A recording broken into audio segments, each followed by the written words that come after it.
Buenas tardes a todos. Os quiero dar la bienvenida a este webinar que se titula El encuentro con la finitud, preguntas existenciales al final de la vida. Estamos muy ilusionados de estar con vosotros aquí esta tarde y puede ser por la mañana si para las personas que están ahí conectadas desde Latinoamérica. Hemos visto que el webinar ha suscitado mucho interés en la gente y creemos que puede ser una tarde interesante de compartir y reflexionar todos juntos. Para ubicarnos dentro del contexto donde estamos esta tarde, esto está organizado dentro de la Cátedra de Cuidados Paliativos de la Universidad de Vic y el ICO, y que contiene dos másters de cuidados paliativos. Nosotros, Cruz Sánchez Yulbe y yo, como personas de la coordinación y dirección del máster de atención psicosocial para personas en situación de enfermedad avanzada. Está esto en la Universidad de Vic, es en este contexto donde estamos en el webinar de hoy. Así que quiero ir un poco reflexionando, abriendo un poco el tema de hoy, empezando por presentaros al catedrático y director de la Cátedra de Cuidados Paliativos, doctor Xavier Gómez Bastiste. Él es médico en oncología y doctor en medicina, es director de la cátedra, es director científico del programa para la atención integral a personas con enfermedades avanzadas de la Fundación La Caixa. Y estamos muy contentos de estar aquí con él. Xavier, gracias por estar aquí y te paso la palabra. Muy bien, muchas gracias, Lori. Buenas tardes o buenos días, dependiendo de dónde estéis, porque veo que hay personas que se han inscrito desde Chile, desde que es el más extremo, ¿no?, de América Latina, desde Argentina y muchos países. Bueno, primero reconocer y agradecer y poner en valor el esfuerzo de Cruz Sánchez, Yulbe y Lori Thompson, también recordando a Dolores Mateo, que está en estos momentos un poco más afectada y que no ha podido venir, pero que realmente están levantando la competencia y el conocimiento de la atención psicosocial y espiritual. Esto tiene una historia, ¿no?, porque en España hubo unos líderes, en América Latina también, muy reconocidos desde hace muchos años, pero luego, a raíz del programa de la Fundación La Caixa, se fue generando experiencia y a la vez necesidad de formación. Ha sido una relación dinámica, ¿no?, de que no solo formábamos a personas en la competencia asistencial, sino también que generábamos conocimiento.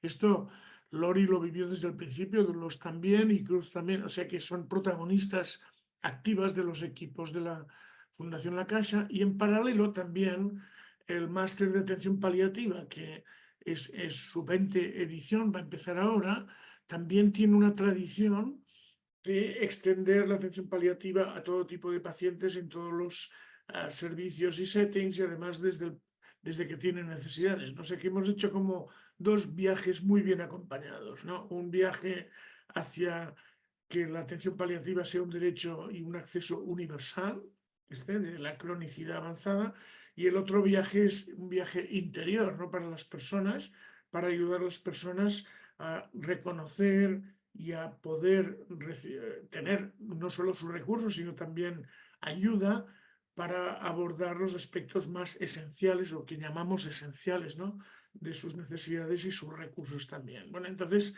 estos dos viajes los hemos hecho muy bien acompañados por personas como Lori, como Cruz, hoy acompañados por Silvina, por Bernat, y bueno, y nos complace mucho hacerlo, y también nos parece muy estimulante que haya casi 1000 personas que se han interesado por este webinar, y tantas personas que se están interesando también para las nuevas ediciones del máster.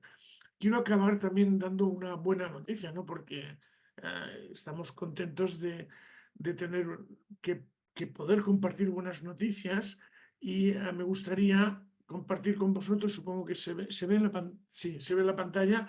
Bien, pues ahora esto es muy reciente y el programa en el que participan Lori, Cruz y más de 65 equipos en toda España, 10 en Portugal, bueno, y que ha atendido 680.000 personas con atención psicosocial espiritual, acaba de tener este reconocimiento, ¿no? de la International Association for Hospice and Palliative Care, que es el premio, digamos, institucional a las instituciones y programas que reconocen como líderes, en este caso mundiales, ¿no? en una organización internacional. Y bueno, estamos contentos, ¿no? Que también esto nos estimula y lo queríamos compartir porque estar contento también está muy bien compartirlo, no, no solo otros aspectos. Y finalmente decir que estamos trabajando intensamente en este tema de lo que es necesidades esenciales, en cómo vivir en paz al final de la vida, porque estamos generando conocimiento y compartiendo conocimiento gracias al liderazgo de Lori, de Cruz y de Blos, y vamos a seguir comprometidos con esto, ¿eh? No os quiero distraer más porque realmente el tema merece vuestra atención. Y tengo que dejaros porque tenemos también un módulo del otro máster. Estamos un poco hiperactivos y esto nos hace tener que compartir también el tiempo. Pero muchas felicidades a todos y a todas y os dejo en muy buenas manos y nosotros seguimos comprometidos con este tema y con la formación de necesidades existenciales. Muchísimas gracias. Chao. Muchas gracias, Xavier. Bueno, vamos a seguir un poco el tema de hoy, ¿no? Que vamos a hablar de lo existencial. Es un terreno muy interesante, muy profundo. Xavier ha hablado ahora del viaje interior, pues vamos al viaje interior de lo existencial, ¿no? Y lo hacemos exteriormente con todos vosotros que estáis por ahí, por el mundo. Y yo creo que esto lo podemos pensar en cuidados paliativos. Solemos hablar de lo espiritual, el ámbito espiritual, pero también esto va también realmente solapado o parecido a lo existencial, ¿no? Entonces, esta tarde pretendemos dar una mirada tanto filosófica como clínica, como un poco reflexiva sobre todo este ámbito, porque entendemos que también si miras la historia de desarrollo de los cuidados paliativos, quizás este es el área que menos se ha desarrollado, donde menos se ha puesto el foco. Si la historia de paliativos empieza con, aunque hablamos desde el principio de espiritualidad o aspectos existenciales, y equipos multidisciplinares, realmente sabemos que en la práctica realmente se ha empezado con médico-enfermera, se ha ido ampliando el equipo a trabajo social y a psicología, y quizás esto es como la última como pata de la mesa para completar toda la dimensión holística de la persona, ¿no? O sea, esta parte existencial. Entonces, creo que por eso es muy interesante que pongamos nuestro granito de arena para reflexionar entre todos. Y pensé esta tarde, mientras estamos preparando para conectar, que dedicaría el webinar a nuestros pacientes con la esperanza de que puedan beneficiarse de nuestra reflexión, de que podamos aportar un poco más para ayudarles a ellos con su sufrimiento existencial, con sus miedos, con todo lo que vamos a hablar hoy esta tarde. Entonces esto va a por los pacientes, ¿no? Y sus familias, claro. Bien, bueno, dicho esto, quiero ir presentando a los otros ponentes. Os tengo que excusar al doctor Francesc Grané, que estaba en el programa, pero desafortunadamente se ha puesto enfermo a última hora y no ha podido conectarse. ¿No? Es temas de salud, no podemos prever. Entonces, pero seguimos adelante, somos muy flexibles en cuidados paliativos y os quiero presentar a los ponentes que están aquí con nosotros hoy. Está la doctora Silvina Dulitsky. Ella, os digo algunas cosas de su de su currículum, pero empiezo con lo más importante, que es profesora de nuestro máster de atención psicosocial, ¿no? Y estamos encantados de contar con ella. Ella es licenciada en psicología, es doctora también en psicología por la Universidad de Buenos Aires. Es psicoterapeuta, psicoanalista y es psicóloga experta en psicología paliativa. También coordina la Comisión de Psicología de la Asociación Argentina de Medicina y Cuidados Paliativos. Es psicóloga de equipos de cuidados paliativos del Hospital de Oncología María Curie en Buenos Aires y psicóloga del equipo de salud mental del Hospital del Cruce Néstor Kirchner. Supervisa también residencias de salud mental. Y ha escrito un libro muy interesante que tiene mucho que ver con nuestro tema de hoy, que es Vivir con Finitud, Sufrimiento Existencial y Cuidados Paliativos. Entonces, bienvenida Silvina, gracias por estar con nosotros. Es un privilegio contar contigo aquí hoy. Muchas gracias. Y muchas gracias por la invitación. vale, pues estamos encantados. Y luego el doctor Bernat Castan es el otro ponente, que también es un honor contar con él. Y lo que comentábamos antes de empezar, ¿no? Que creo que es muy interesante tener una visión de otro ámbito, de otro, ¿no? Y era uno de los propósitos al crear el webinar de hoy. No hace falta ser de la disciplina de los cuidados paliativos. Necesitamos miradas de fuera que nos ayudan a enfocar mejor ciertos temas y profundizar en ciertos temas. Entonces, va a ser muy interesante contar con la visión del doctor Bernat Castan Prado. Él es licenciado en Filosofía y en Filología Hispánica. Es doctor en Filología Hispánica por la Universidad de Barcelona. Y también es doctor, es decir, tiene PhD en estudios culturales por la Universidad de Georgetown en Washington, D.C. ¿Vale? Actualmente es profesor de literatura hispanoamericana en la Universidad de Barcelona y es profesor de estudios culturales en la Universidad de Stanford, Madrid.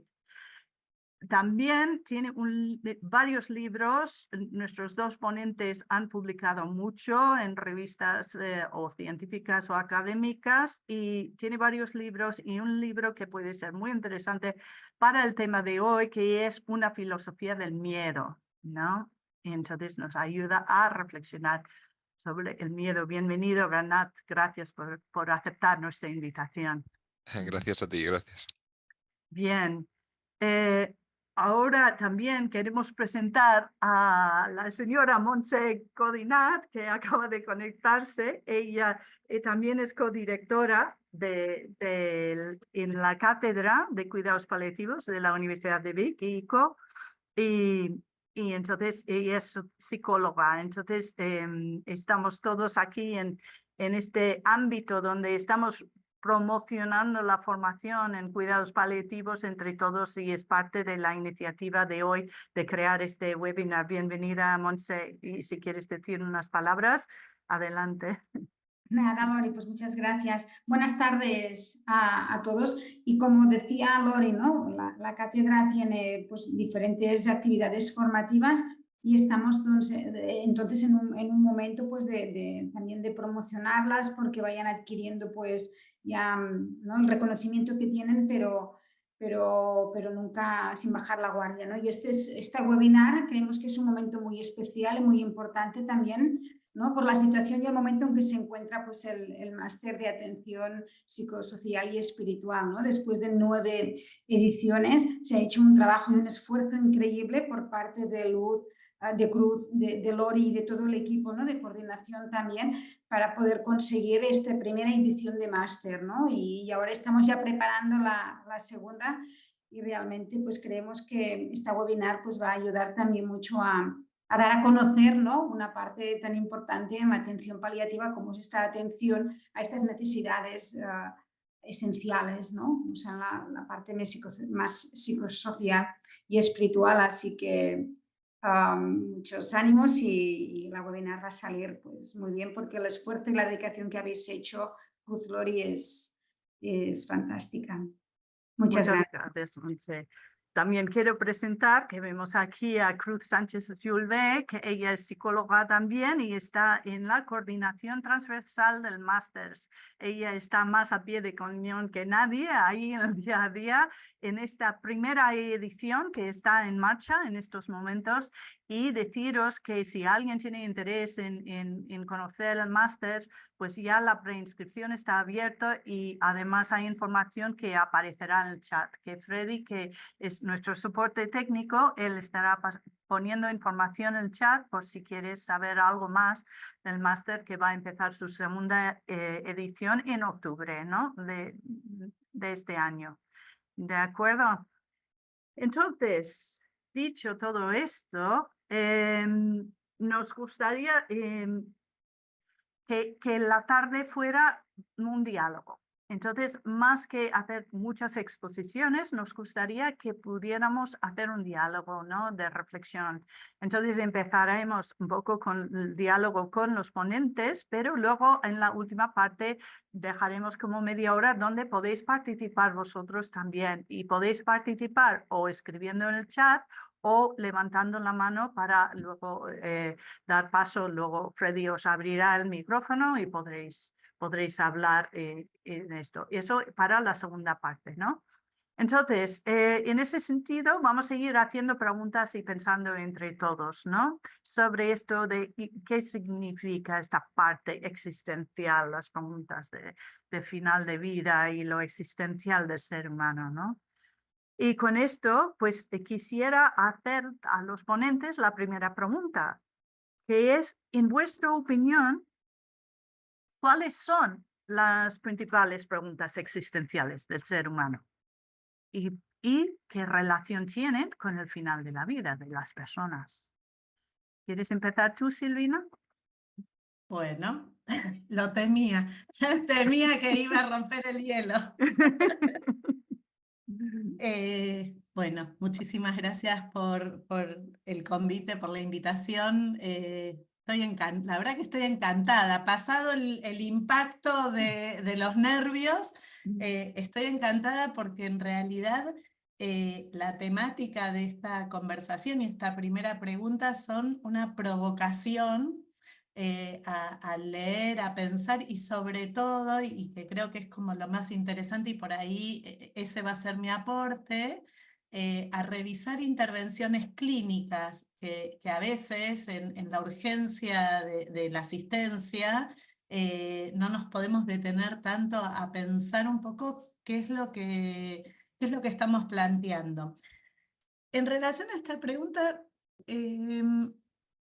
se me ocurría poder empezar pensando que la muerte o que la posibilidad certera de morir o que el encuentro de alguien gravemente enfermo con la posibilidad certera de su muerte próxima pueden transformarse, yo por lo menos lo pienso así, creo que esto tiene consecuencias en la mayor fuente de producción de subjetividad. Creo que el encuentro con la finitud produce subjetividad.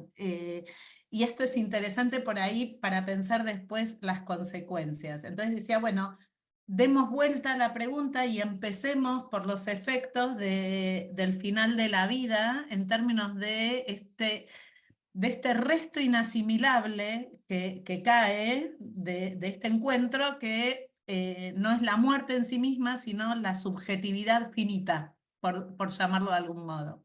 Y entonces pensaba que por ahí las principales preguntas existenciales del sujeto, bueno, me presentaste como psicoanalista, ahí en donde alguien hablaría de ser humano, por ahí yo voy a mencionar al sujeto, y por eso hablo en términos de subjetividad. Son como las preguntas que organizan el devenir de la existencia, el devenir de la vida de un sujeto. Y entonces decía, bueno, en relación a esto hay como algunos tópicos fundamentales en estas preguntas. Yo decía, bueno, está la pregunta, en esta organización subjetiva, está la pregunta por la identidad, representada en quién soy, la pregunta por el devenir del tiempo o por el porvenir, de dónde vengo, en una relación, en una referencia histórica, en dónde estoy y hacia dónde voy. La pregunta por la incertidumbre o el destino, qué pasará o qué vida voy a tener. Y también, y me parece que es una pregunta fundamental, porque es una pregunta existencial que yo creo que es ordenadora, que es la pregunta por el sentido. ¿Qué deseo yo en esta vida para que sea vivible?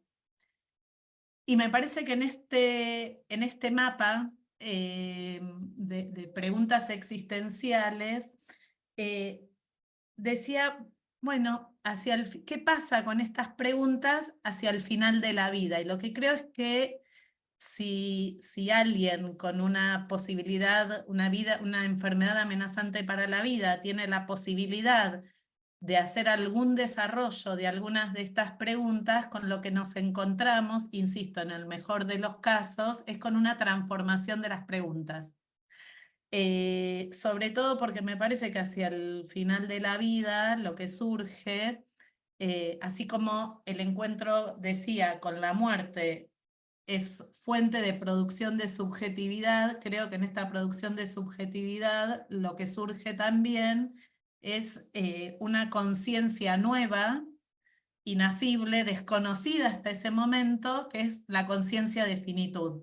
El hombre gravemente enfermo, tal vez por primera vez en su vida, se sabe, después podemos hablar del color de este saber, qué características tiene, se sabe finito. Ahí en donde alguien vive hasta ese momento con cierta ilusión o fantasía de inmortalidad.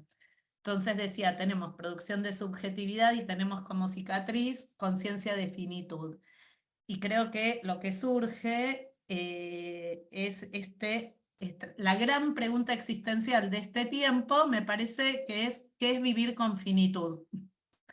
¿Qué es vivir con finitud? Es la gran pregunta y es el gran desafío, digo, que alguien pueda pensar que aún se puede vivir con muerte. Y en esta transformación, creo que la pregunta por la dignidad podría ser, ¿quién soy ahora que estoy enfermo y puedo morirme? Pensando que la enfermedad en muchísimas oportunidades, la enfermedad grave en muchísimas oportunidades es como un embate contra la dignidad. La pregunta por el porvenir es, ¿habrá un mañana? Y este es uno de los grandes problemas y creo que es la pregunta que abre a la emergencia del sufrimiento existencial, esta percepción de que el mañana es incierto y es un mañana que tiene más color que de hoy que de mañana. La pregunta por la incertidumbre que nos acercan en muchísimas oportunidades nuestros pacientes es, ¿me voy a morir? ¿Me estoy muriendo? ¿Podés contestarme esta pregunta? Casi se me escapa un che, ¿eh? Ya alguno se va a escapar. Y finalmente, y creo, yo decía, la pregunta por excelencia, la pregunta existencial por excelencia, que es la pregunta por el sentido, por el deseo, ¿qué pasa hacia el final de la vida con la pregunta por el deseo? Y me parece que puede estar representada en una pregunta tal vez dramática, que es, ¿qué sentido tiene vivir si voy a morir? Y digo, y me parece que con esta transformación de las preguntas existenciales nos queda armado el recorrido de la vida de un sujeto, en donde en definitiva muere haciéndose las mismas preguntas que le dan nacimiento. ¿no? Sí, lo último es, sí, es eso, como que esas son las grandes preguntas y ahora la siguiente pregunta sería, ¿y hay respuesta a las preguntas? Eso será la parte 2 del webinar, ¿no? Pero yo creo que sí que has resumido como muy bien lo que pueden ser las preguntas que encuentran y que encuentran nuestros pacientes, ¿no?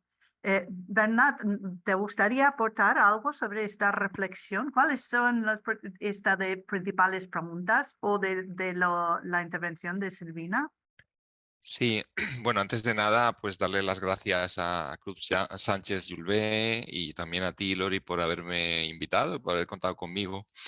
Y bueno, sí, desde la filosofía, que es donde yo voy a hablar, pues sí, la pregunta por la muerte o el racimo de preguntas, ¿no?, que provoca la muerte, pues son estructurales para el acto, ¿no?, digámoslo así, del pensamiento filosófico. De hecho, una definición habitual de la filosofía es filosofar es aprender a morir. Es uno de los tópicos que se repite a lo largo de los siglos. Platón lo dice, Montaigne lo repite y muchos otros, Boecio, y esto se entiende como que el momento de la muerte sería una especie de piedra de toque. Es un momento en el cual uno comprende si lo que ha hecho hasta ese momento ha construido una forma, un carácter válido. Es decir, si es importante es como a modo de evaluación de lo que se ha hecho, y también hay este memento mori o esta especie de anticipación del momento de la muerte con el objetivo de conformar una vida que sea digna digámoslo así, de actuar en ese último momento. Así que es toda una especie de ejercitación teleológica en la cual la existencia depende de ese final que se quiere construir. Claro, al llegar la época, pues digámoslo así, medieval, ¿no?, cuando el cristianismo se apropia de lo que son las tareas pues, formativas que antes eran competencia de la filosofía, pues claro, esta idea de la muerte pues, simplemente como un momento evaluativo, pues desaparece y se transforma en un momento de paso a otra vida, ¿no? Entonces, claro, cambian radicalmente las preguntas y entonces aparece pues digamos así, otro imaginario que a partir del Renacimiento se intentará pues recuperar, ¿no? Pero a mí me interesa de lo que puede aportar la filosofía a esta cuestión es que para la filosofía las preguntas las carga el diablo, ¿no? Y que es importante aprender a relacionarse pues con la ausencia de respuestas, ¿no? Y también incluso la filosofía es un esfuerzo, en buena medida, una parte de la tradición filosófica es un esfuerzo de autocontención cognoscitiva. En particular, bueno, pongo una imagen que a mí me hace mucha gracia, que es uno de los lemas renacentistas que aparece en un castillo en el sur de Francia, y entonces, que había construido un humanista, y a los pies de la biblioteca hay una escalera que se eleva hacia la biblioteca y entonces hay una esfinge, y entre los pies de las patas de la esfinge hay un cartel donde pone en latín Sphinx Abedomi, que significa ten una esfinge en tu casa, que significaría algo así, simbolizaría que en vez de hacer como Edipo, que responde al enigma y hace que la esfinge se despeñe, ¿no?, se arroje por el precipicio y muera, se trata de llevarte a la esfinge en tu casa a tu casa y aprender a convivir con el enigma. Es decir, domesticar la pregunta, domesticar el enigma. Y para esto, o sea, en particular, toda la filosofía antigua, ¿no?, le da importancia a esta cuestión, pero hay una escuela en particular que se estructura en torno a esta idea, que es la escuela escéptica. Hoy en día, pues después de muchos siglos, digámoslo así, de teología medieval, de modernidad, pues el escepticismo es un término que consideramos de forma muy superficial e incluso ha sido rebajado a un mero insulto. Eres un escéptico, igual que eres un cínico, eres un epicúreo, ¿no? Pero en su origen yo creo que es una escuela que vale mucho, mucho la pena revisitar.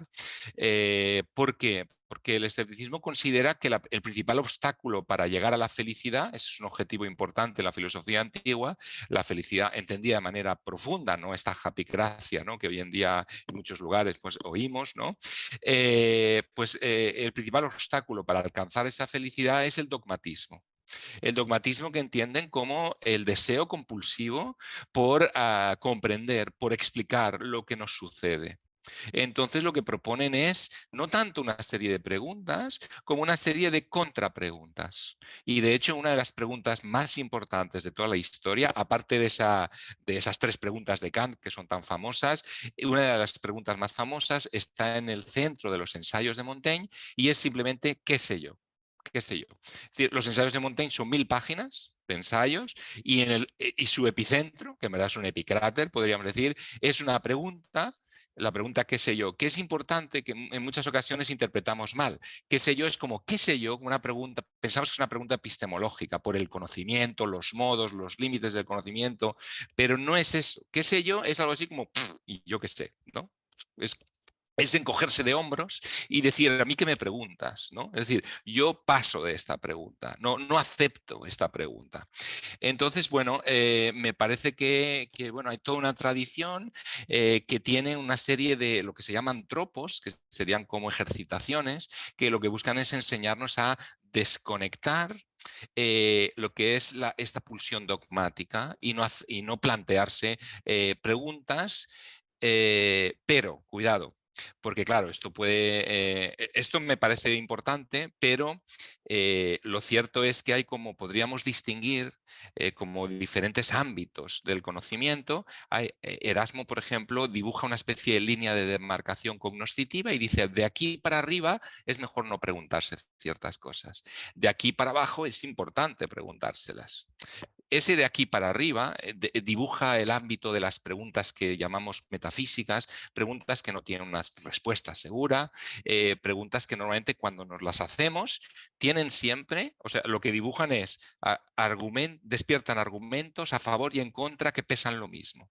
De hecho, el símbolo es una balanza con los platos equilibrados, que no es la balanza de la justicia, es la balanza de la epogé, de la suspensión de juicio, de no sabría responder. Por ejemplo, preguntas metafísicas. ¿Somos libres? ¿Sí o no? Pues hay los mismos argumentos para decir que sí que para decir que no. ¿Existe el progreso histórico? ¿Sí o no? Los mismos argumentos para decir que sí, los mismos para decir que no. Es decir, siempre estaremos divididos. Entonces, para toda esta escuela, consideran que si nos hacemos preguntas de esa línea para arriba, lo que hacemos es aumentar nuestra ansiedad. Y no solo eso, a nivel colectivo, generamos un debate, una discusión que da lugar a facciones e incluso a guerras civiles. De hecho, Erasmo está escribiendo frente a lo que son las guerras de religión, que se estaban matando por cuestiones muy inseguras, muy inciertas, básicamente por cuestiones teológicas. Entonces, bueno, lo que es interesante es ¿qué tenemos que hacer con esas preguntas? Porque yo coincido con Silvina, es que no se trata de no hacérselas en absoluto. Sí que una cierta autocontención es importante, pero no para dejar ahí un vacío, ¿no? Sino en todo caso para aprender a relacionarnos con ese ámbito de otra forma, con otro estilo cognoscitivo. Porque el conocimiento es como un país que tiene muchas regiones y cada región tiene sus leyes, su lenguaje, su idea de verdad y no todas valen en todas partes. El problema es cuando una región invade a las demás. Por ejemplo, la ciencia invade todas las demás regiones y queremos dar respuestas científicas a preguntas que no son científicas. O al revés, en la época medieval la teología invade las demás regiones e impone respuestas teológicas a preguntas que son de otro tipo. Bueno, entonces yo creo que hay una región que es muy importante, que es esta región que suele despertar, ¿no? La cercanía de la muerte, que puede ser real, digámoslo así, o puede ser, yo tengo muchos alumnos, ¿no? Y son alumnos jóvenes que de algún modo tienen la muerte lejos, pero la pueden tener muy presente, ¿no? En sus reflexiones, en su descubrimiento de la vida o de los límites. Entonces, ¿cómo nos relacionamos con ellas? Entonces se trataría de buscar otro estilo que no sea un estilo tan binario, un estilo que no sea tan dogmático, un estilo que no haya imitado las formas de la ciencia, sino que, bueno, pues que sea poco más, para empezar, más escéptico, quizá humorístico incluso, que dude de sí mismo, de lo que está preguntando y lo que está respondiendo, que se debata en el ámbito de la intimidad y no del ámbito político, porque entonces ya se convierte, pues eso puede dar lugar a facciones.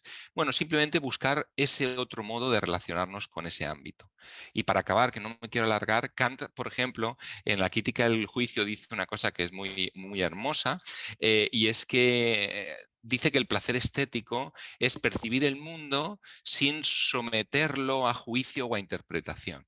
Un poquito yo me lo imagino como cuando vas en coche y miras el paisaje, pasa por delante, pero no te sientes obligado a ponerle nombre a los árboles que ves o a las poblaciones, o de darle un significado narrativo siquiera a lo que está sucediendo, ¿no? Como en el anuncio ese del coche, sacas la mano, y el placer de conducir por lo mismo. El placer de mirar las cosas sin darle un significado produce una experiencia estética para Kant, pero también una experiencia existencial agradable, que los griegos llamaban ataraxia. Estos escépticos llamaban ataraxia, que es la ausencia de problemas o de preocupaciones. Entonces, bueno, esto es, yo creo, un poco lo que quizá la filosofía pues, podría aportar a este ámbito. Muy bien, muy interesante. A mí lo que me surge cuando os escuchaba a los dos es un poco como pensando en el gran reto que tienen nuestros pacientes en el día a día de poder soportar tanta incertidumbre, tanta no respuesta, y es que va en la línea, es todo un conjunto de descontrol.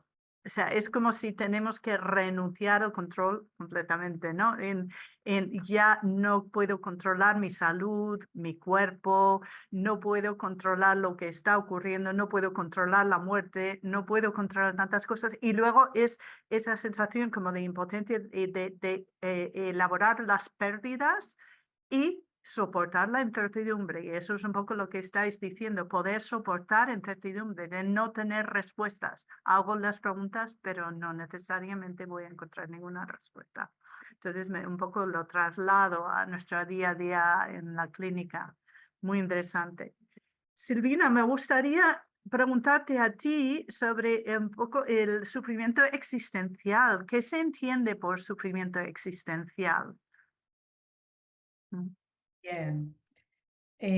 Bueno, me parece que Bernat me da pie en lo que dijo para retomar algunas cosas y poder definir desde ahí. Sobre todo porque parte del sufrimiento existencial tiene que ver con la incapacidad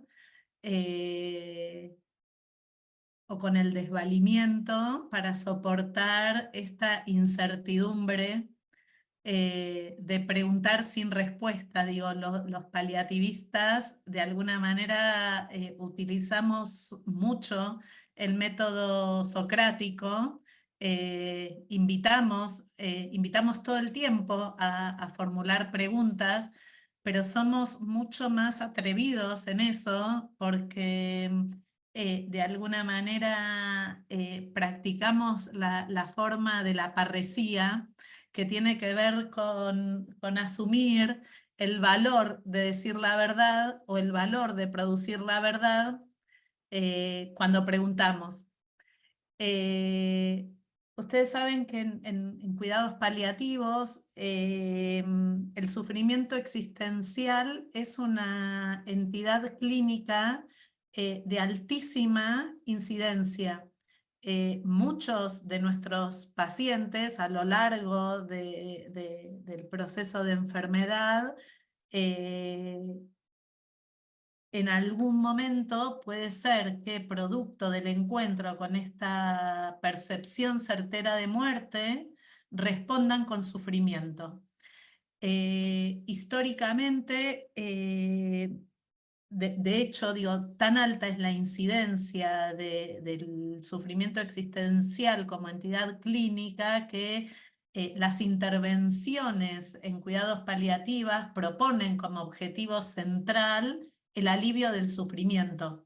Históricamente se ha definido el sufrimiento como una suerte yo llamaría de dupla sufriente, inclusive cuando se intenta incluir una visión más dinámica del sufrimiento, y se lo ha planteado como una suerte de desbalance o desproporción entre el sentimiento que una persona gravemente enferma puede tener de estar amenazado frente a la insuficiencia de recursos personales, yoicos y yo diría simbólicos para responder o defenderse a esta amenaza.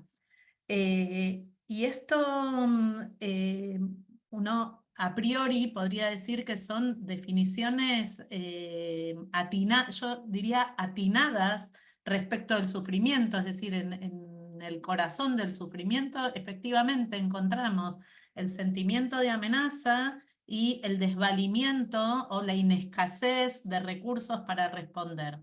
Ahora, la pregunta es si cuando estamos tomando estos niveles de definición hacia el final de la vida, estamos realmente definiendo sufrimiento existencial. Y mi punto, por lo menos mi hipótesis, que fue aprobada, quiero decir que fue aprobada porque fue mi hipótesis de la tesis doctoral, mi punto es que no, porque si no especificamos el contenido de la amenaza hacia el final de la vida y cuál es la inescasez de recursos, entonces no vamos a estar definiendo algún nivel del sufrimiento, pero no exactamente el sufrimiento existencial.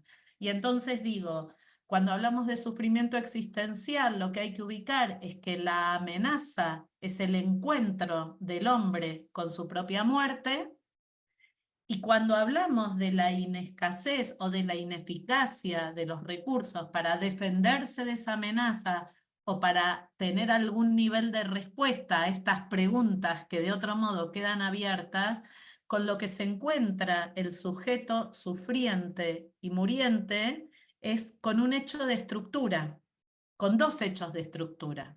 El primero es que estaba muerto desde el vamos y no lo sabía. Y el segundo es que en el universo simbólico, estoy haciendo un esfuerzo de traducción para no sonar tan psicoanalista, en el universo simbólico de las personas no hay ninguna inscripción, ningún significante equivalente que represente la idea de morir. De esta ausencia de inscripción de lo que es morirse, de lo que es la muerte, deviene un tratamiento particular de la muerte, que es rebajar la necesidad o la universalidad de la muerte a un hecho contingente. Es decir, que no nos morimos por finitos, sino que eventualmente nos moriremos por la contracción de alguna enfermedad en un tiempo remoto, de viejos, o con algún accidente, que muchas veces cuando frente a la pregunta existencial de nuestros pacientes, me voy a morir, le decimos, yo también me voy a morir. Creo que tenemos que tener algún cuidado con esto, porque cuando respondemos yo también me voy a morir, no estamos teniendo el mismo saber certero sobre la muerte que tienen nuestros pacientes. Y entonces el sufrimiento existencial en una primera definición, en un acercamiento a la definición, lo que podemos decir es que el sufrimiento existencial es una suerte de cicatriz de este encuentro del hombre con su muerte, es una forma de saber no engañoso y verdadero sobre la muerte, es decir, que muchas veces, al no haber inscripción de la muerte, la experiencia de estar muriéndose puede ser una experiencia cercana a la locura, al desasosiego, a la desesperación, y el sufrimiento existencial puede tener la forma de un saber que no engaña. El paciente con sufrimiento existencial sabe efectivamente que se está muriendo. Ahora bien, nosotros también podemos pensar al sufrimiento existencial desde otras dos variables que creo que también entran a jugar. Una tiene que ver con el tiempo y otra tiene que ver, uno podría decir, la vida es el tiempo que a alguien le lleva volver al punto de partida. Y la otra variable que uno puede tener en cuenta en la contracción del sufrimiento existencial es el sentido que si me siguieron, yo lo llamé en el principio deseo. El deseo no es otra cosa que un sentido vital, ¿sí? Y entonces en el sufrimiento existencial lo que encontramos es un detenimiento brutal, muchísimas veces abrupto, del devenir del tiempo de una vida, o una escasez, un agotamiento o un exceso de sentido para el tiempo restante de vida. Y en ese punto uno podría decir que un hombre que sufre porque dispone de un tiempo de vida que no desea, o porque desea una vida en un tiempo en donde se quedó sin cuerpo para vivirla. Y acá es interesante porque una de las fuentes de emergencia del sufrimiento existencial es esta experiencia de nuestros pacientes, de esta suerte de succión del cuerpo en donde se van quedando sin cuerpo para vivir. Y uno preguntaría, ¿el deseo, el sentido de una vida, necesita inexorablemente de un cuerpo para realizarse? No lo sé, ¿eh? No lo sé, pero sí me gustaría dejar esta pregunta abierta. No me quiero demorar mucho más, pero sí me gustaría, 2 minutitos, Lori, si me permitís, resumir esto que venimos planteando respecto del sufrimiento existencial y pensar al interior del sufrimiento existencial 4 elementos constitutivos que tienen que ver con lo que venimos diciendo. La primera condición para la emergencia del sufrimiento existencial es la percepción certera de muerte, ¿sí? La segunda es la vivencia, que esa percepción de muerte, podría suceder que no, y no en todos los casos sucede, pero cuando hay sufrimiento existencial, sabemos que esa percepción de muerte es lo que se traduce como vivencia de amenaza. Y sobre todo lo que amenaza es la imposibilidad de vivir con una ilusión narcisística de inmortalidad. Y entonces ahí empezamos a transitar el campo de lo traumático, sobre todo de lo inevitable. El tercer punto, tomando nuestras definiciones históricas, es la inexistencia de recursos simbólicos para responder a esta caída de la ilusión. Y dijimos, no hay inscripción del significante de la muerte. Y un cuarto elemento que lo mencionábamos hace un ratito es el vacío de sentido para vivir el tiempo restante, o un sentido excesivo respecto al tiempo que se dispone. En ese punto uno podría decir que la pérdida del sentido vital y la reconstrucción del sentido vital son como la base de adaptación psicosocial a la finitud, y también un tratamiento de la incertidumbre, ¿no? Y esto, retomando tu pregunta de hace un rato, yendo a la segunda parte, puede ser una orientación en la cura. Yo sé que a los paliativistas no nos gusta la palabra cura, pero en el último tiempo vengo pensando que si aceptamos la subversión del concepto de sujeto, podemos aceptar la subversión del concepto de cura y pensar también una dimensión de la cura por la palabra, que no es otra cosa que la cura por el amor también. Digo, algunas cosas que se van elaborando, ligando la posibilidad de una rectificación subjetiva frente a la posibilidad de tomar la palabra. Y entonces el sufrimiento existencial al final de la vida pone de manifiesto que morir no es una tarea fácil, es muy difícil morirse, pero que tampoco es tan fácil vivir con conciencia de finitud.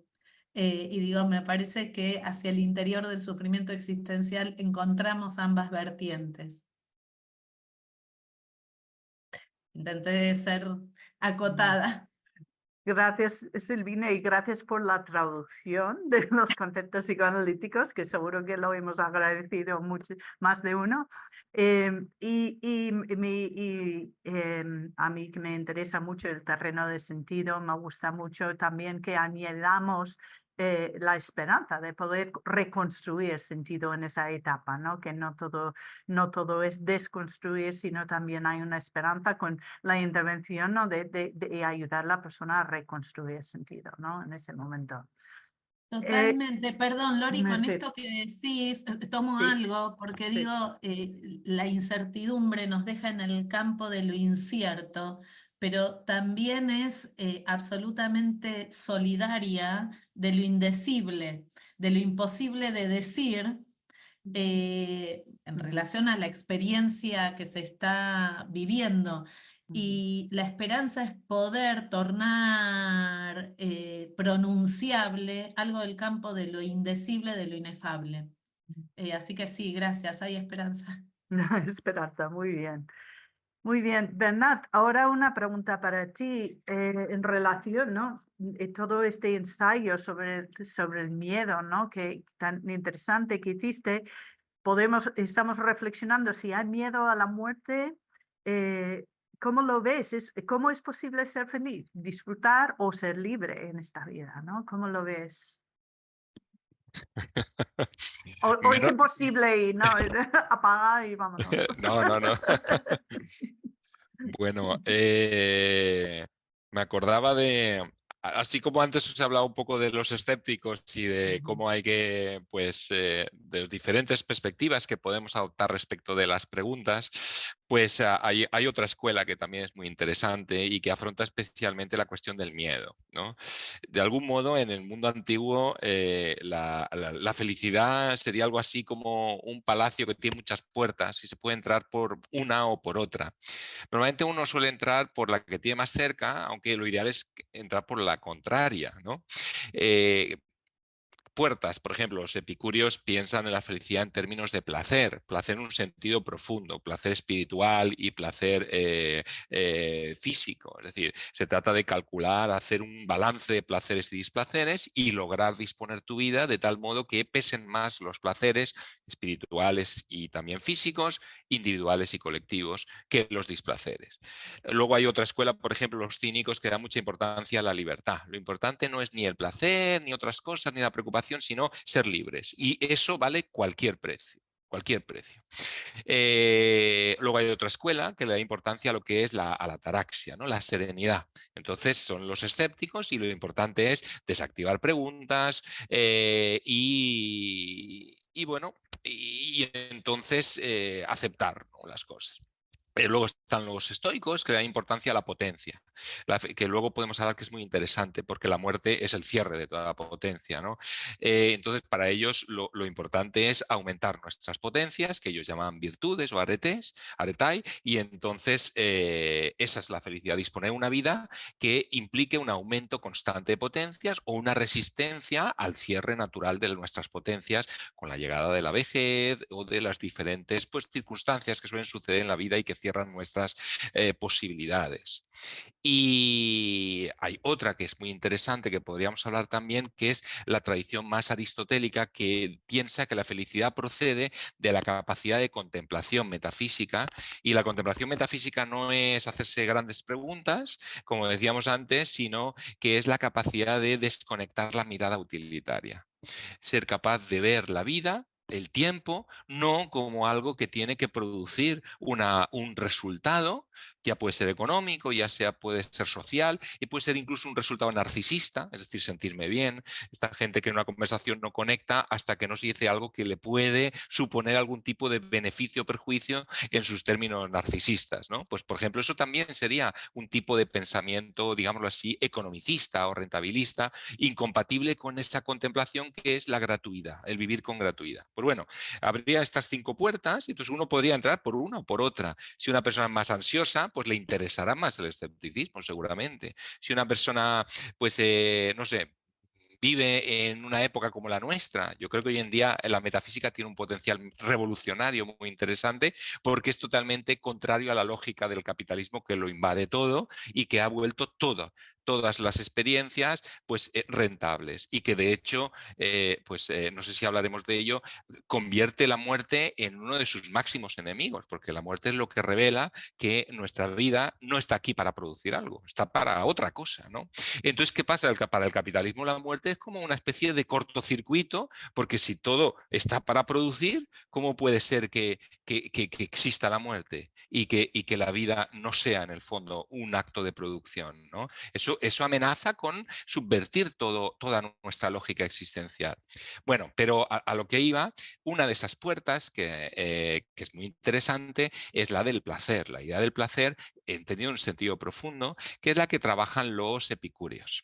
Y entonces, para los epicúreos, el principal obstáculo no es ya, como para los escépticos, el dogmatismo, sino que es el miedo. El miedo, y entre los miedos, el miedo de los miedos, ellos consideran que es el miedo a la muerte.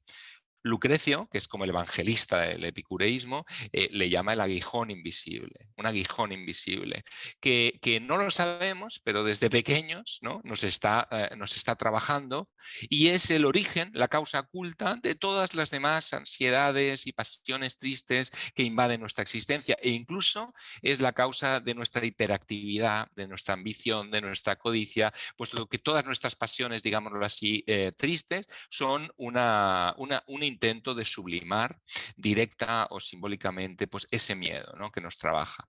Entonces es interesante ver en esta escuela, por ejemplo, tienen toda una tradición de ejercitaciones.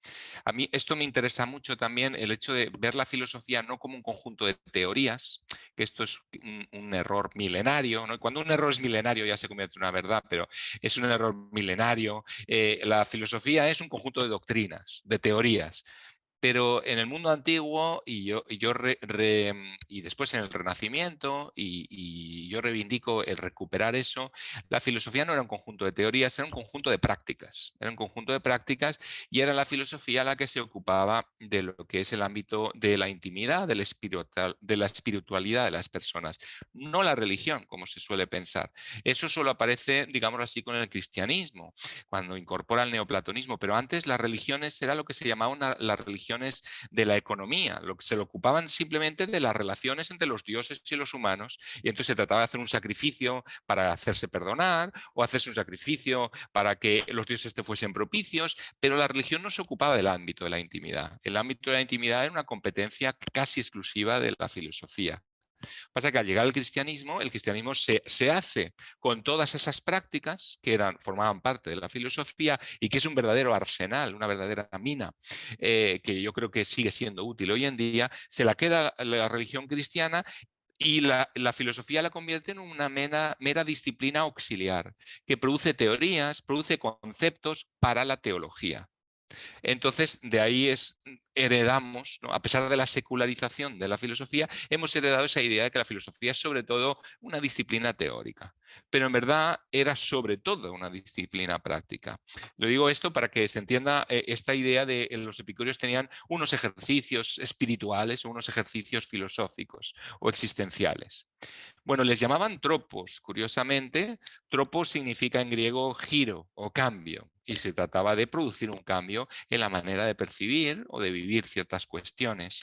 Por ejemplo, está en el heliotropo, ¿no? El heliotropo es una planta que gira y sigue al sol. Bueno, entonces, entre estas ejercitaciones, los epicúreos tenían un conjunto de 4 familias y eran ejercitaciones que eran tropos contra el miedo a los dioses, tropos contra el miedo a la muerte, tropos contra el miedo al sufrimiento y tropos contra el miedo al fracaso en la búsqueda de la felicidad, ¿no? Entonces eran 4 grandes familias de ejercitaciones. Cuando uno uno las lee, la verdad es que nos ha llegado muy poquito.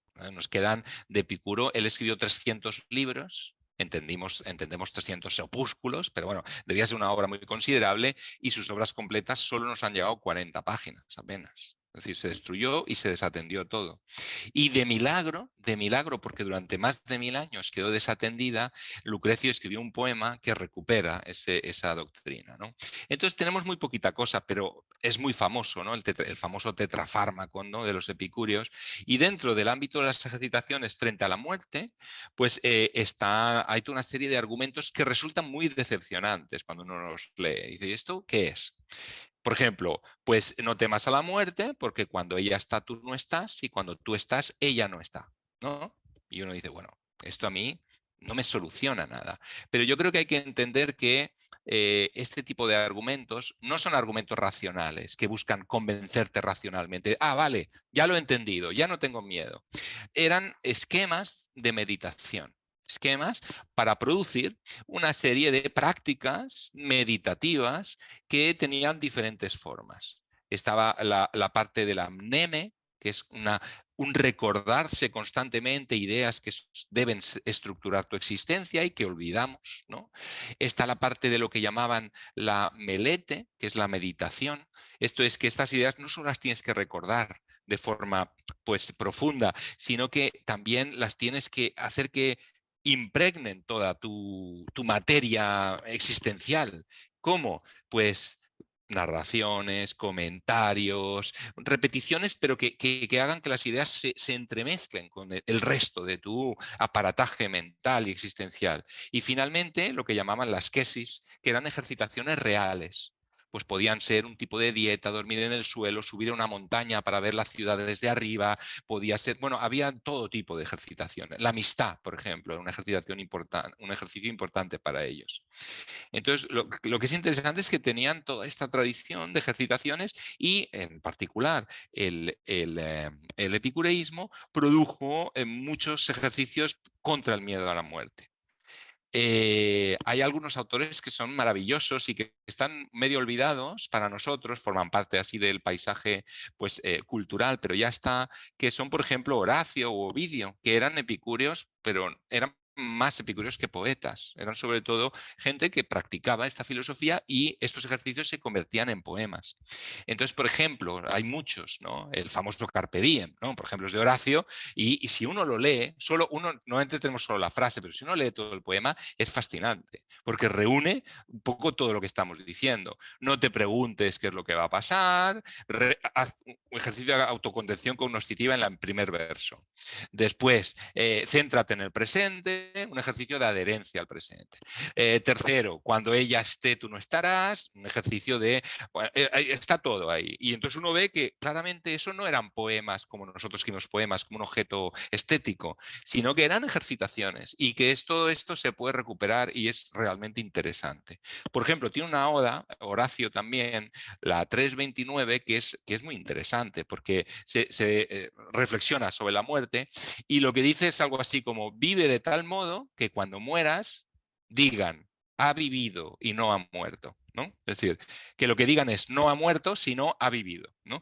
Se trata de cambiar el foco de atención, ¿no? Es lo que él propone, no tanto en la muerte, sino en la vida, en la forma de vivir. Y nuevamente aparece la idea de la muerte como un toque, como una piedra de toque, que lo que te sirve es para evaluar, pero no a posteriori, sino también de forma anticipada, de qué modo estás viviendo. O sea, estoy viviendo de tal modo que cuando yo muera digan, ostras, menuda vida, o no. El problema es que en la mayor parte de las ocasiones pues no vivimos de esa manera y entonces realmente cuando llega ese momento lo que tenemos es una sensación de nostalgia de lo no vivido, de arrepentimiento, de culpa por haber de algún modo fallado a la cita con la vida, ¿no? Y entonces para eso pues también está esa familia de esa última familia que es el miedo al fracaso en la búsqueda de la felicidad y donde también hay reflexiones de este tipo.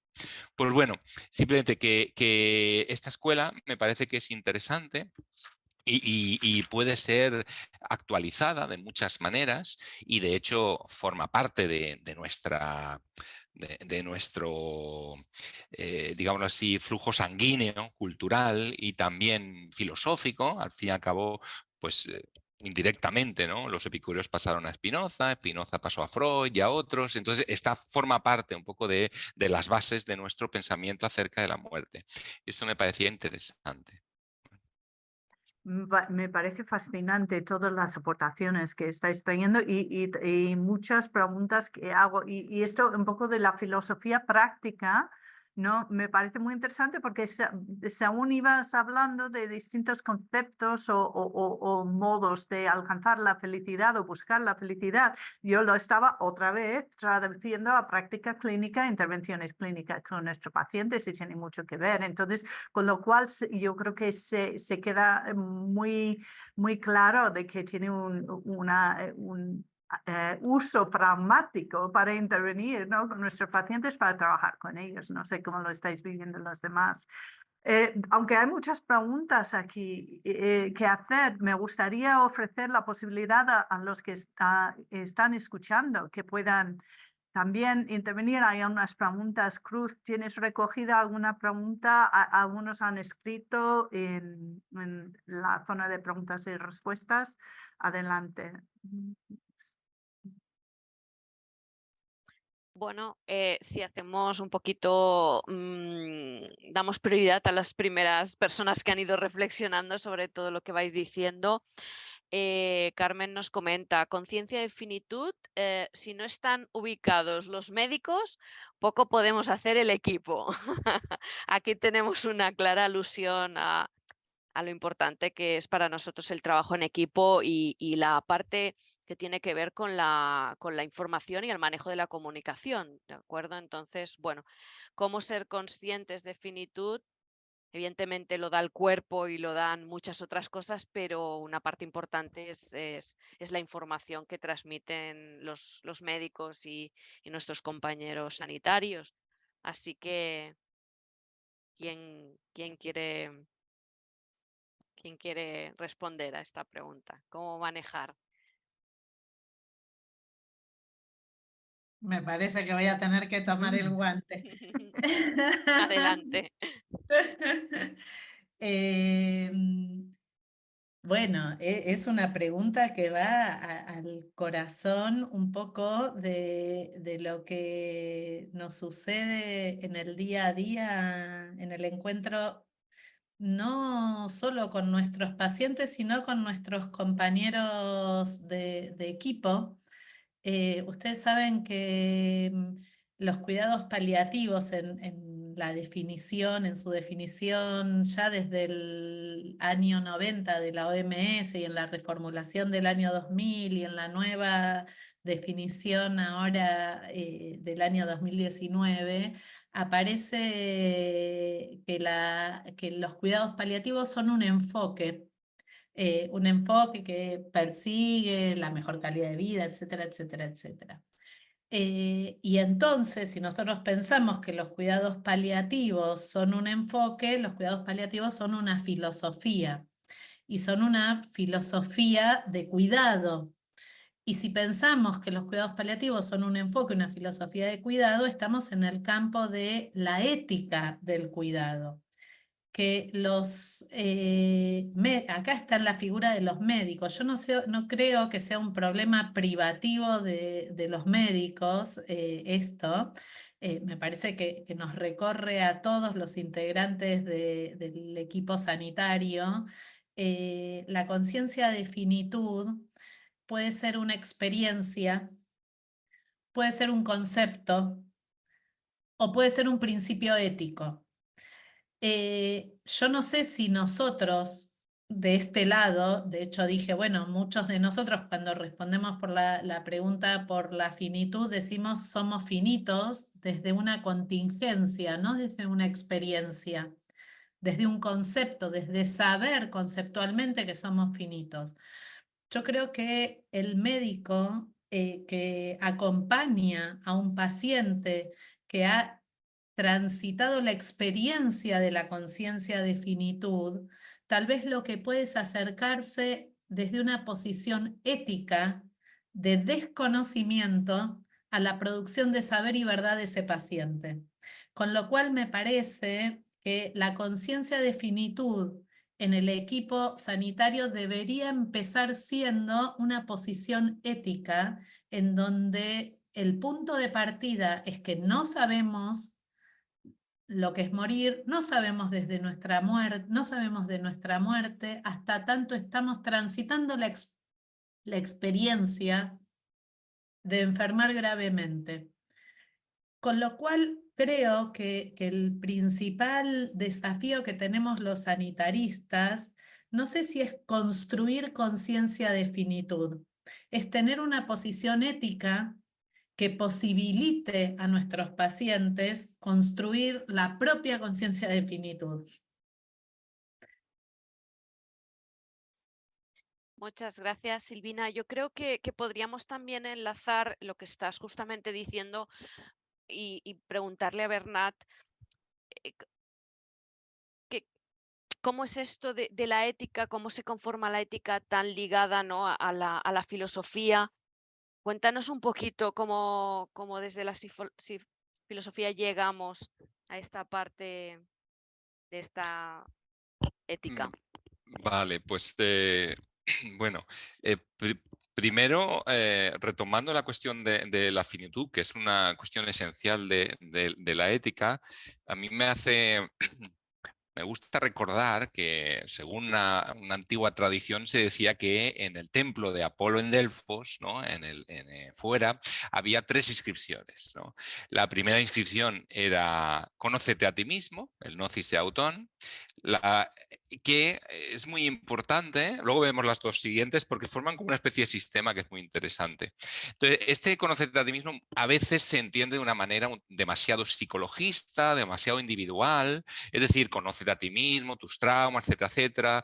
Pero, claro, no tiene sentido que una inscripción con ese significado esté en el frontón de un templo. Ese conocerte a ti mismo es antes de entrar a ver al Dios.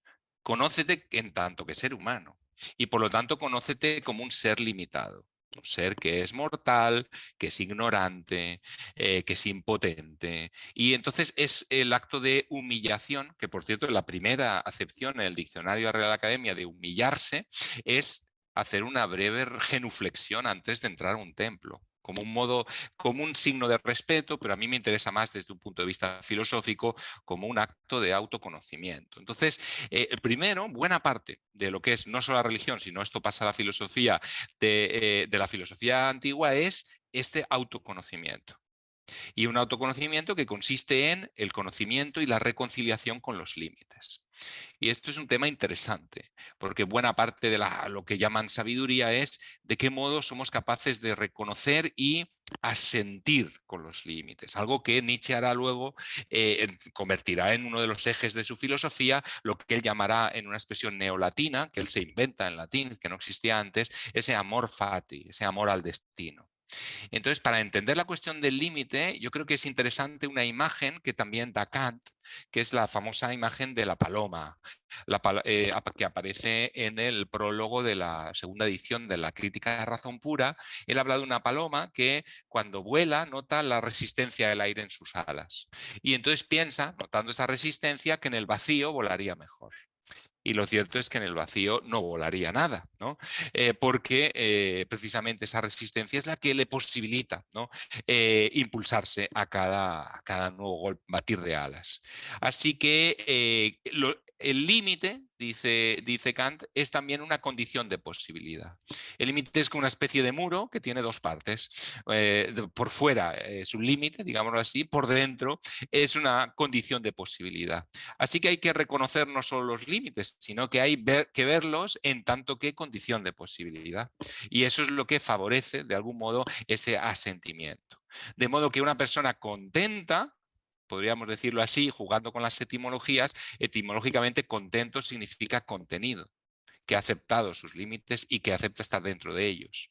Claro, es muy difícil, es un ideal filosófico, pero es el objetivo, ¿no?, que se plantean. Entonces, tenemos primero esta cuestión, ¿no?, del asentimiento de los límites. Pero he dicho que había 3 inscripciones, digo, para ver un poco de todo el sistema, no podemos hablar de todo, pero el segundo era Medenagan, que quiere decir el justo medio, nada en demasía. nada en demasía, y que a lo que apunta es a la capacidad de sofrosine o autodominio. Un autodominio que no es solo físico, de como pero no me empacho, bebo pero no me emborracho, sino un autodominio también espiritual, en el sentido de que soy capaz de reprimir mi tendencia al desánimo, o también reprimir mi tendencia a la euforia, ¿no? Y entonces constantemente pues soy capaz de reprimir tanto el nihilismo como el entusiasmo. Tanto el nihilismo, digámoslo así, cognoscitivo, no se puede saber nada y esto es una desgracia, como sí, tengo la verdad absoluta y estoy seguro de esto o aquello. Siempre pasar por en medio, ¿no? Entonces, bueno, tenemos pues una inscripción era conocerte a ti mismo en tanto que límites y acepta esos límites en tanto que condición de posibilidad, así estarás contento o contenido. La segunda sería pues el justo medio, es decir, ten el autodominio de no dejarte llevar por los extremos, ya sea físicos, ya sea psicológicos. Y la tercera inscripción era simplemente la letra E. Y entonces lo que es interesante es que nadie sabe qué significa eso. En el mundo griego era todo un debate. El mismo Plutarco tiene todo un libro, bueno, un opúsculo que le dedica a esta cuestión y bueno, da mil posibilidades, pero nadie está seguro de qué es lo que significaba. Y a mí me parece interesante eso, que hay todo un sistema y dentro del sistema una tercera parte, digámoslo así, es aceptar la incertidumbre, aceptar lo que no sabemos. Entonces, bueno, esto me parece que es interesante con la cuestión de los límites. Y sobre la cuestión de la ética, pues claro, la ética es un elemento fundamental en lo que sería el sistema filosófico, que normalmente se estructura en torno a 4 momentos. Y yo creo que es interesante conocerlos para ver un poco la ética, qué funciones tiene y qué relaciones tiene con los demás. Entonces, hay un primer momento, que es el momento de lo que los antiguos llamaban canónica y que podemos llamar cognoscitiva. Algunos se verían tentados de llamar epistemología, pero creo que la epistemología es una reflexión sobre la verdad científica y hay muchos otros tipos de verdad. O sea, no es solo epistemología, es mejor llamarlo cognoscitiva, una reflexión sobre diferentes formas de conocimiento. Entonces, evidentemente, antes de hablar de la realidad, uno tiene que plantearse desde dónde habla, qué preguntas se hace, cuáles son los límites de su conocimiento, cuáles son los modos para responder esas preguntas. Entonces, son las preguntas de este ámbito de la cognoscitiva. Una vez que tú de algún modo sabes lo que, bueno, sabes, te has hecho una idea sobre lo que puedes saber, ¿no? Lo cual en muchas ocasiones es muy problemático, ya te puedes atrever a hablar del mundo exterior. Un ejemplo, durante más de 1000 años, ¿no? Durante miles de años, el ser humano pensó que las estrellas se movían y le parecía evidente porque veía moverse en el cielo las estrellas. Cuando llega Copérnico, comprende que no, que ese movimiento es un movimiento aparente, provocado por el movimiento, el doble movimiento de la Tierra. Entonces, ¿qué pasa? Es lo mismo. Antes de hablar del mundo y decir el mundo es así o asá, tenemos que preguntarnos desde qué planeta psicológico, existencial, cultural hablamos. Porque a lo mejor no estamos viendo la realidad, sino que estamos viendo el movimiento aparente o el significado aparente que proyecta nuestra situación, ya sea individual, nuestra edad, nuestra condición, si estamos enfermos o no, etcétera, etcétera. Entonces, bueno, de ahí el sentido de preguntarse antes de hablar de las cosas sobre el conocimiento. Una vez hemos, de algún modo, pues eso, llegado a ciertas conclusiones al respecto, o suspensiones al respecto, podemos pasar a la segunda parte, que es la ontología. Y la ontología sería una pregunta sobre cuál es la naturaleza básica de la realidad. Evidentemente no en un sentido físico, no podemos aspirar a preguntas de ese tipo, pero desde la filosofía sí que se puede preguntar uno de ¿hay un solo mundo? O como decía Platón y muchas religiones, hay 2 mundos. Un mundo ideal al cual este mundo se tiene que parecer aún sacrificándose. Entonces esa es una de las elecciones básicas, es decir, un mundo o 2 mundos, ¿no?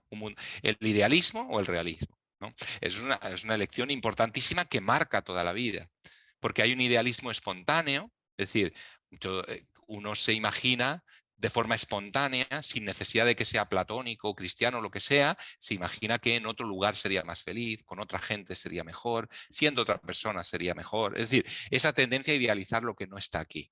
A mí hay un chiste que me hace mucha gracia y que creo que es muy intuitivo, que es un niño que le pregunta a un sacerdote: padre, si hay más allá, ¿hay menos aquí? ¿No?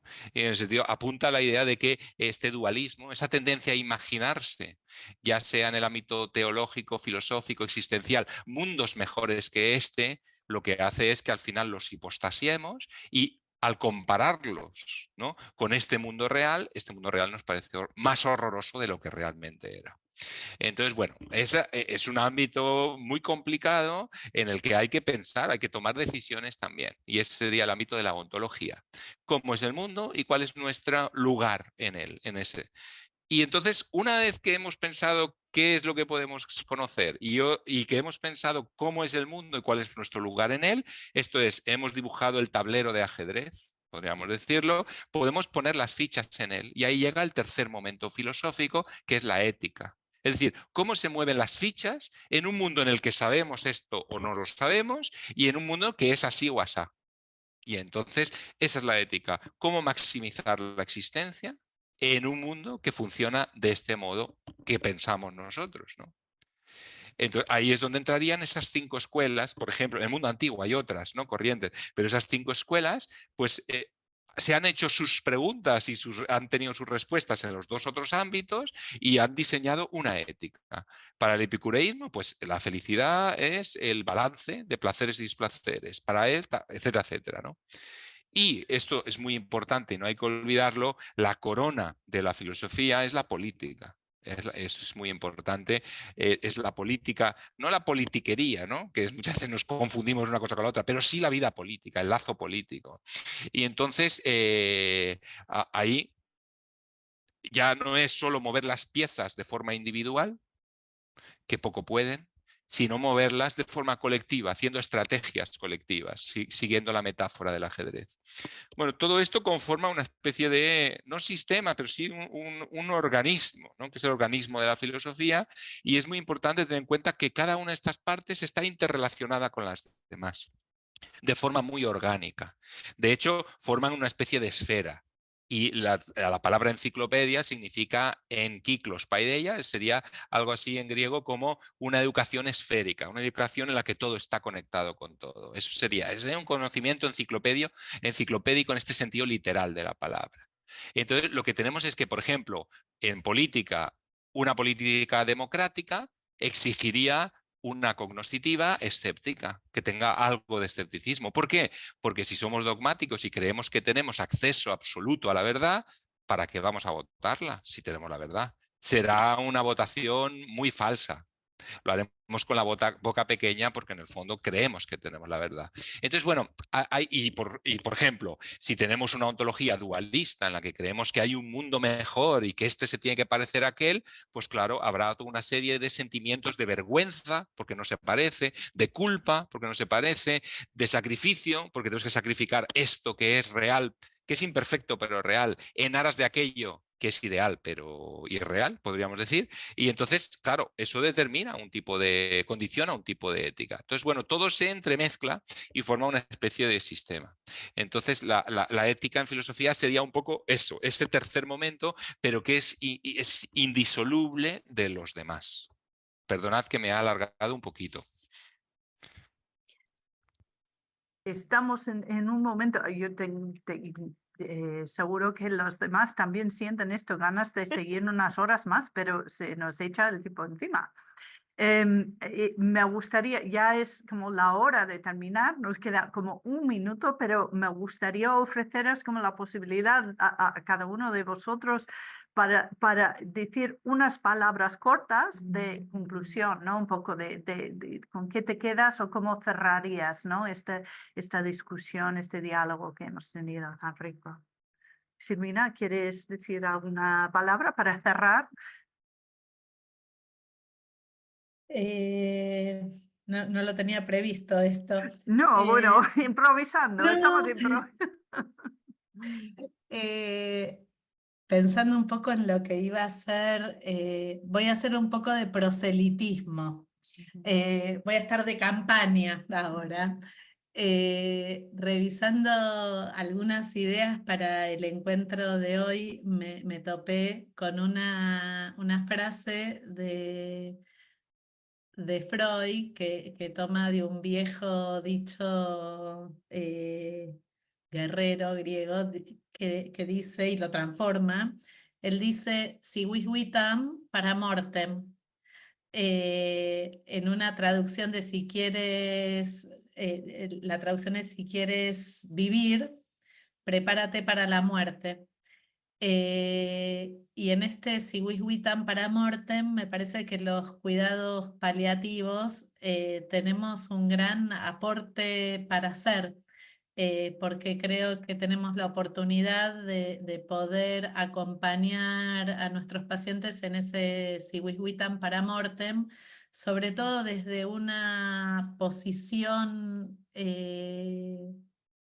honesta y respetuosa, digo, porque la gran característica de ese recorrido es que no está inscripto desde antes, y se va armando y se va reformulando, y posiblemente el final de la vida, el final de la partida vital, sea la posibilidad de un recorrido diferente al que uno conocía.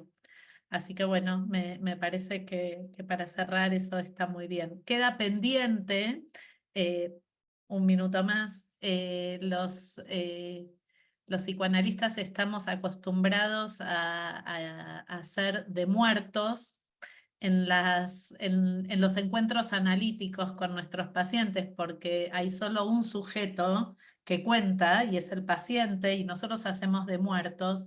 En cuidados paliativos está la particularidad que el que muere no es el sanitario, sino que es el paciente. Entonces la pregunta que queda para nosotros es cómo salimos vivos de ese encuentro en donde el que muere es otro.